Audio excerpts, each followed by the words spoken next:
Your teenager just slammed the door and said they hate you again today. 3 years ago, they crawled into your bed and told you absolutely everything. Now you are lucky to get a grunt or a random TikTok shoved in your face. The scariest part is, something shifted and you do not even know when it happened. One day it was, "Can I sleep in your bed?" Now it is, "Get out of my room." I will walk you through 7 parenting mistakes that quietly and permanently damage your teen relationship. These are mistakes most parents do not realize they are making until it is too late. Mistake number 1 is the privacy invasion. Reading texts, checking browsers, searching their room. You demand passwords like you're running a full CIA sting operation on your own child. You tell yourself it is about safety, but really, it is about control and anxiety.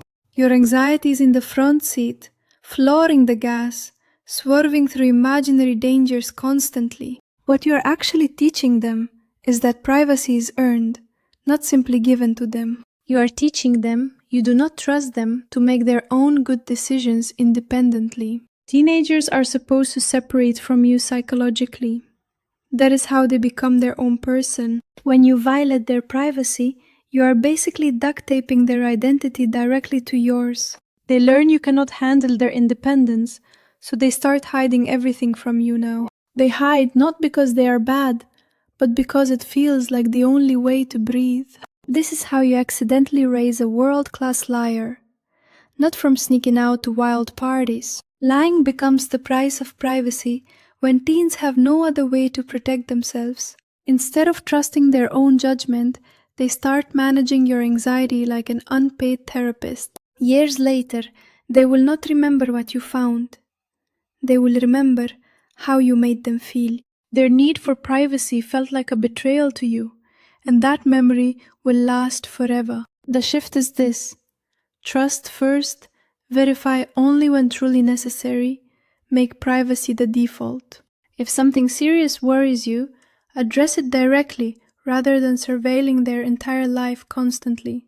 Do not monitor their whole life hoping to catch a red flag like a parenting CSI episode. Respecting their space builds trust, and when big things happen, they are more likely to come to you. They will come to you because they know you see them as a person, not a problem to monitor. Mistake number 2 is the emotional hostage situation. Going cold when your teen makes choices you dislike. You give the silent treatment, long sighs, passive-aggressive muttering like, "After everything I have done." You are not parenting.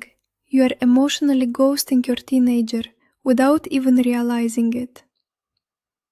You're teaching them your love is conditional on their compliance with your expectations always. Teenagers are supposed to test boundaries. That is literally how they figure out who they are. When you make their growth about your feelings, you force them into an impossible choice daily. The choice is, be who they are or keep you emotionally stable. And that is unfair entirely. Some teens rebel, thinking, "I can never make you happy anyway, so what is the point now?" Others shrink, becoming chronic people pleasers who manage your emotions instead of their own feelings. Either way, they learn that love always comes with strings attached, and that is deeply damaging. Your teen might say something wild like, "I'm dropping out to become a full-time YouTuber," and your inner voice is already Googling boarding schools on Mars before they finish the sentence. Instead of panic parenting like a Victorian ghost, try just breathing and staying calm first. Your emotional reactions are your job. Their job is to grow up, not tiptoe around your feelings. When they mess up, correct the behavior, not the bond. Keep the relationship intact and strong. They need to know your love is solid, even when your approval is not given right now. You are not a vending machine where compliance earns affection tokens. Love should not work that way.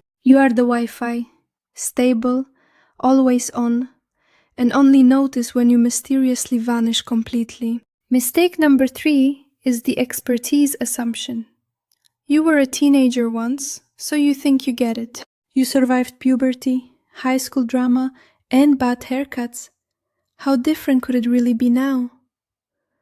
But you were a teen before social media turned every single moment into a public performance. You were a teen before school shootings became regular lockdown drills that students now practice routinely. You were a teen before college cost more than an entire house and student debt crushed generations. You were a teen before mental health was openly discussed rather than something people whispered about privately. Instead of acknowledging this, you call the real struggles just drama and dismiss their panic attacks entirely. You act like their panic attack is just low blood sugar and too much Taylor Swift today. Here is what that teaches them. Their struggles are not real, and their world does not matter. They learn you are not a safe person to open up to about anything that really matters. This is how parents end up completely blindsided when their kids break down or drop out suddenly. The signs were there, but you were too busy saying, "When I was your age, we walked 10 miles. Spoiler, nobody liked it. Want to stay close to your teen? Get genuinely curious about their world. Ask what it is really like to grow up in their world. Listen without correcting or comparing. Validate without comparing. Because parenting the 2025 version of yourself means missing your actual 2025 kid. Would you want teenage you raised by someone quoting MySpace wisdom and thinking TikTok is a clock? Mistake number 4 is the achievement obsession. Every conversation becomes a performance review for your teen. How are your grades? Did you study enough? Have you done anything that sounds impressive to Harvard? You track their GPA like a stock portfolio, but forget to ask how they are actually doing. When their mental health crashes, you are shocked. The Nasdaq of your child is in free fall. Slowly they stop telling you things because all you seem to care about is the outcome. This teaches them your love is earned through success and your attention always comes with strings attached.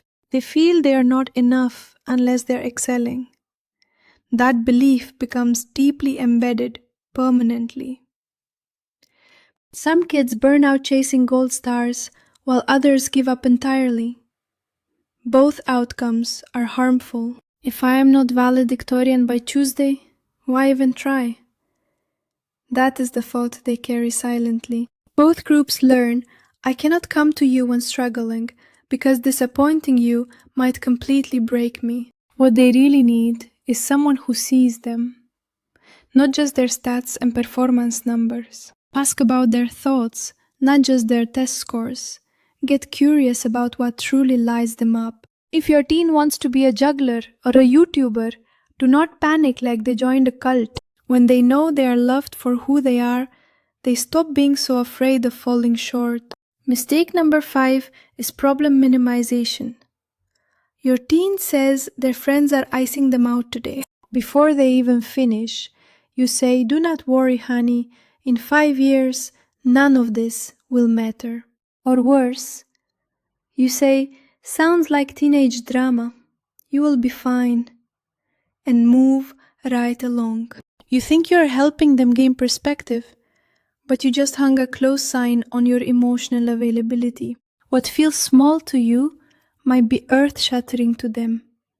They lack your decades of perspective yet. To them, this is the big stuff, and when you brush it off, they stop opening up entirely. They learn their feelings only count if you agree with them. So they start bottling everything up. One day the cap flies off at dinner because you simply asked if they did the dishes. The shift is this. Do not minimize. Do not solve too fast. Validate first and process second. Say something like, "Wow, that sounds awful. Do you want to vent or do you want help?" Let them decide what kind of support they need. Think of yourself as an emotional Uber driver. Are we going somewhere or just sitting in the car crying? Either way, that is completely valid. When they feel safe being vulnerable with you, they're way more likely to keep coming back. Mistake number 6 is emergency response only. You only really tune in when things are on fire. Grades are slipping. Suddenly you're all ears. Teen crying in their room. Now you appear. But when things are calm, you fold laundry like it is life or death and answer emails non-stop. You pull a vanishing act worthy of every sitcom dad from the 90s, minus the redemption piano music. Here is what that teaches your teenager. I only matter when something is seriously wrong with me.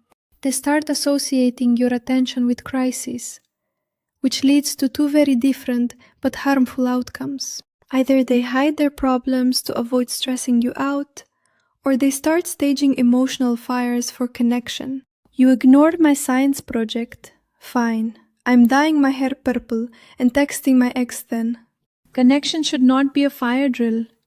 The real relationship work happens during the boring, everyday moments. Car rides, late night snack runs, a casual "how was your day" that you actually genuinely listen to. If you only show up for crisis, you become the emotional equivalent of an emergency room to them. Be the coffee shop instead. Low stakes, always open, chill music, no appointment needed ever. Bonus points if you occasionally serve snacks. Snacks and presents are the love languages of teenagers. This last mistake is the one even the kindest, most attentive parents quietly fall into without realizing it. Remember when Saturday mornings meant giggles in your bed, not closed doors and silence everywhere. Mistake number 7 is the control obsession. You try to control everything about your teenager's life. Grades, attitude, friendships, phone habits, and even the number of eye rolls per hour, all controlled. You think you are guiding them, they feel like they're on house arrest for being a teenager. The more you tighten your grip, the more they squirm, hide, rebel, or go full Mission Impossible. They go full Mission Impossible just to text a friend. That is how tight the control feels to them. Here is the truth. You cannot control your teen into becoming a healthy adult ever. You can only connect with them into becoming one. Connection is the real path to healthy development. When every conversation turns into a battle about hoodies and Snapchat streaks, you stop being a parent. You start being a micromanaging boss, with worse Wi-Fi than even the most basic office has. This creates two outcomes. A teen who gets sneaky and lies expertly like a Netflix spy thriller, or a teen who never trusts themselves to make a single decision without calling you from college first. Neither is the goal. So focus on what you can actually control as the parent here. Control your boundaries, your values, and the environment you create, not your teenager's every move. Say things like, "In this house, we speak to each other with respect. Here is how we handle mistakes. I trust you, and I am still the parent." Both things are true and can coexist together. Teenagers need room to stretch, stumble, and occasionally wear socks with sandals. That builds real muscle. Your job is not to steer every single step. It is to stay close enough to catch them. When they fall, they need to know exactly who is there, waiting to help them back up again. Hit like if you have ever tried your best and still got an eye roll so intense it caused an earthquake.